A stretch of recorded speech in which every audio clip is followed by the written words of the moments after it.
Hello everyone, welcome to competitive exams tech prep. मेरा नाम पुष्पांजलि और आज के इस वीडियो के अंदर हम डिस्कस करने जा रहे हैं ट्रांसमिशन इम्पेयरमेंट को। ट्रांसमिशन इम्पेयरमेंट की बात करेंगे data communication and computer network के अंदर। बहुत इंपॉर्टेंट वीडियो है आपके एग्जाम पॉइंट ऑफ व्यू से।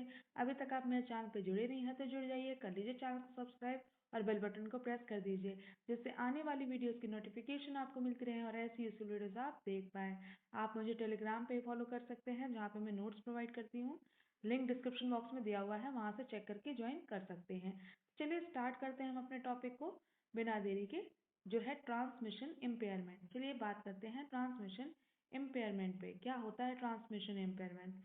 ट्रांसमिशन इम्पेयरमेंट जो होता है, ट्रांसमिशन इम्पेयरमेंट का क्या मतलब है कि इम्पेयरमेंट होगा किसके किसके बीच में, कि सेंडर अगर किसी मान लीजिए कोई सेंडर है आपके पास और कोई रिसीवर है। सेंडर ने जो भी सिग्नल सेंड किया उसे रिसीवर ने रिसीव किया, ठीक है। और अगर यही सिग्नल सेंडर द्वारा जो सिग्नल सेंड किया गया, वो सिग्नल आपको रिसीवर को रिसीव नहीं हुआ या फिर उसमें कुछ डिफरेंस आया, तो इसी को हम कहेंगे ट्रांसमिशन इम्पेयरमेंट। तो ट्रांसमिशन इम्पेयरमेंट कब अगर होता है, कब होता है आपका ट्रांसमिशन इम्पेयरमेंट? जब रिसीव्ड सिग्नल आपका ट्रांसमिटेड सिग्नल से डिफरेंट हो, ठीक है। यानी जो सिग्नल ट्रांसमिट किया गया है और जो सिग्नल रिसीव किया गया है, उन दोनों में डिफरेंस अगर होता है तो आपका वो ट्रांसमिशन इम्पेयरमेंट कहलाता है। क्लियर है? तो यहाँ पे जो सिग्नल है वो हमारा ट्रांसमिट होता है। मान लीजिए एनालॉग सिग्नल भी ट्रांसमिट किया जा सकता है या फिर वो डिजिटल सिग्नल भी ट्रांसमिट किया जा सकता है। यानी जो सेंडर होगा वो आपका एनालॉग सिग्नल भी ट्रांसमिट कर सकता है या फिर डिजिटल सिग्नल भी ट्रांसमिट कर सकता है। तो कोई भी सिग्नल ट्रांसमिट करे, अगर एनालॉग सिग्नल ट्रांसमिट करता है तो सेम एनालॉग सिग्नल रिसीवर पे रिसीव होना चाहिए। अगर मान लीजिए सेंडर ने कोई भी सिग्नल ट्रांसमिट किया और सेम सिग्नल यहाँ पे रिसीव नहीं हुआ, उसमें कोई भी चेंज देखने को मिला, तो आपको वो क्या कहलाएगा? ट्रांसमिशन इम्पेयरमेंट कहलाएगा।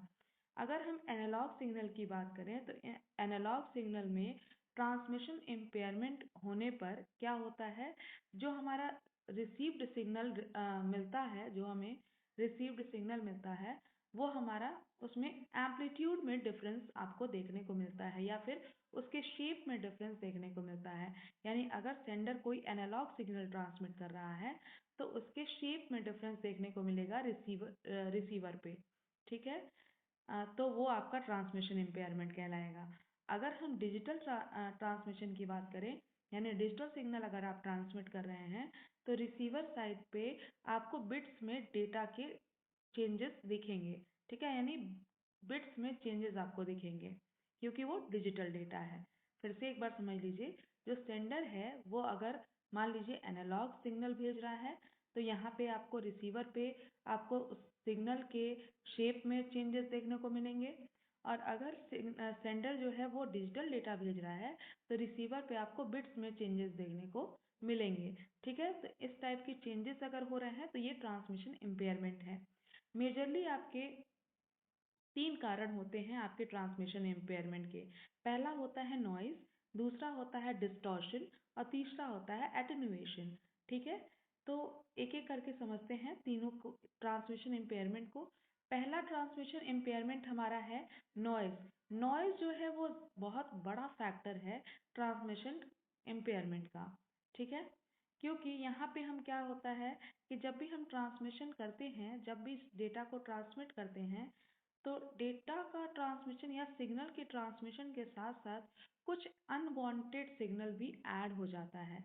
यानी जो डेटा या जो सिग्नल हम सेंड कर रहे हैं रिसीवर तक, सेंडर से रिसीवर तक, यानी सेंडर है या रिसीवर है, तो सेंडर से रिसीवर तक जो भी सिग्नल हम ट्रांसमिट कर रहे हैं, उस सिग्नल के साथ साथ कुछ नॉइज भी उसमें ऐड हो गया, कुछ अनवांटेड सिग्नल आपके ऐड हो गए, तो वो आपका क्या कहलाएगा? नॉइज कहलाएगा, ठीक है। तो आपका अगर मान लीजिए वो सिग्नल आपका नॉइज के साथ ऐड होके ट्रांसमिट हो रहा है, तो जो हमारा सिग्नल रिसीव होगा वो मॉडिफाई ऑटोमेटिकली हो जाएगा, ठीक है। मॉडिफाई हो गया यानी ट्रांसमिशन इम्पेयरमेंट हो गया। तो इसे हम नॉइज सिग्नल कहते हैं, जो हमारा अनवांटेड सिग्नल होता है, जो कि अगर मान लीजिए ट्रांसमिटेड सिग्नल में ऐड हो गया तो वो हमारा नॉइज सिग्नल कहलाएगा। ठीक है। नॉइज भी कई टाइप के हो सकते हैं, जैसे शॉर्ट नॉइज, इम्पल्स नॉइज या फिर थर्मल नॉइज। कोई भी नॉइज आपका अगर मान लीजिए अगर कोई भी ट्रांसमिटेड सिग्नल में कोई भी आपको अनवांटेड सिग्नल ऐड हो रहा है तो वो क्या है, नॉइज है। ठीक है। नेक्स्ट बात करते हैं डिस्टॉर्शन पे।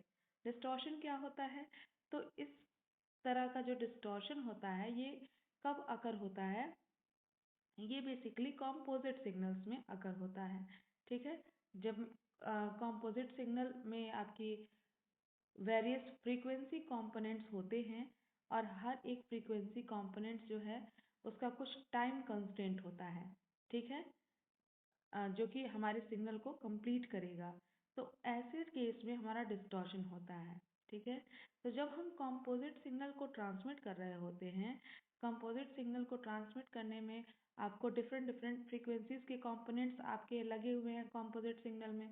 तो डिफरेंट डिफरेंट फ्रीक्वेंसीज के कंपोनेंट्स के में हम क्या कर रहे हैं, उनको एक साथ सेंड कर रहे हैं, तो वहाँ डिले होने के चांसेस ज़्यादा होते हैं। तो इसी डिले को हम क्या बोलते हैं, डिस्टॉर्शन बोलते हैं। ठीक है। तो जैसे यहाँ पे एक सिग्नल हम नहीं भेज रहे हैं, कॉम्पोजिट सिग्नल का मतलब क्या है, एक साथ कई सारे सिग्नल हम ट्रांसमिट कर रहे हैं, यानी कई कंपोनेंट से हम सिग्नल एक साथ ट्रांसमिट कर रहे हैं।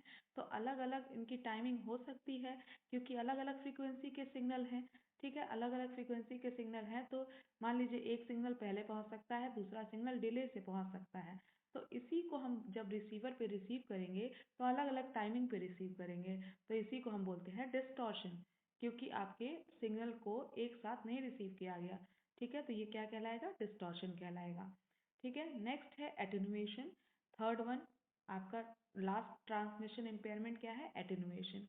एटेन्युएशन जनरली क्या करता है, सिग्नल की स्ट्रेंथ को डिक्रीज कर देता है, यानी जो सिग्नल हम भेज रहे हैं वो उसकी स्ट्रेंथ को ही डिक्रीज कर देता है, एटेन्युएशन। ठीक है। जिससे जो जब हमारा सिग्नल रिसीव किया जाता है रिसीवर एंड पे, तो बहुत ज़्यादा डिफिकल्टी होती है उसको रिसीव करने में, क्योंकि सिग्नल वीक हो जाता है। अगर मान लीजिए सेंडर से रिसीवर तक आपने डेटा भेजा और सेंडर से रिसीवर के बीच में डिस्टेंस बहुत ज़्यादा है, तो एटेन्युएशन के केस में क्या होगा, सिग्नल वीक हो जाएगा और आपका रिसीवर तक पहुंच ही नहीं पाएगा, बीच में ही कुछ डेटा लॉस हो जाएगा। तो वो आपका क्या कहलाएगा, एटेन्युएशन कहलाएगा। एटेन्युएशन मीन्स क्या, कि आपके सिग्नल की स्ट्रेंथ को डिक्रीज कर देना। ठीक है। तो ये तीनों आपके ट्रांसमिशन इम्पेयरमेंट की कैटेगरीज हैं जिसको हमने डिस्कस कर लिया है। ठीक है। तो ट्रांसमिशन इम्पेयरमेंट एक बार फिर से कंक्लूड कर देती हूँ कि ट्रांसमिशन इम्पेयरमेंट क्या होता है। जब हमारा जो सिग्नल सेंड किया गया, जो सिग्नल सेंड किया गया वही सिग्नल अगर हमें रिसीव नहीं हो रहा है, कुछ मॉडिफाइड वे में रिसीव हो रहा है, तो वो ट्रांसमिशन इम्पेयरमेंट है। इसके तीन कारण हमने डिस्कस किए, noise, distortion and attenuation. Noise क्या, कि जब सिग्नल में कुछ अनवांटेड सिग्नल ऐड हो गया तो उसको हमने नॉइज कहा।